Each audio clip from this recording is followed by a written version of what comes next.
ខ្ញុំមកចូលរួមឆ្នាំដើម្បីសូមថ្វាយលោកតាដើម្បីបានទឹកភ្លៀងឲ្យបានច្រើនឲ្យប្រជាជនយើងធ្វើសារចម្ការបានផលល្អៗ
សម្រាប់នៅស្ដាយជារៀងរាល់ឆ្នាំសូមកូនចៅសុខស្ដាយសុខស្ដាយជារៀងរាល់ឆ្នាំមានជំងឺជាទេអាជាអ្នកគ្នា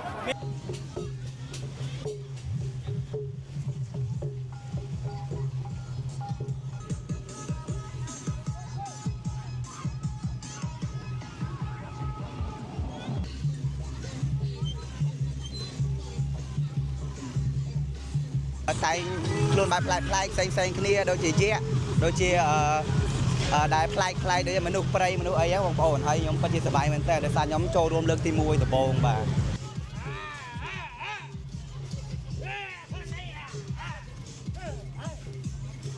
ក្នុងវិធីបន់ហ្នឹងគឺយើងមានការថ្វាយដូចជាយើងមានបណ្ណាំងគូយើងតាយើងសែនយើងបណ្ណាំងសេះថ្វាយហ្នឹងហេតុផលតែម្យ៉ាងគត់គឺយើងសុំសេចក្តីសុខសេចក្តីចម្រើនហើយនឹងឲ្យមានភ្លៀងទឹកគ្រប់គ្រាន់ក្នុងការធ្វើរដូវវស្សាយ៉ាងហ្នឹងវាជាប្រពៃណីដែលនៅក្នុងភូមិនេះតែប្រព្រឹត្តទៅ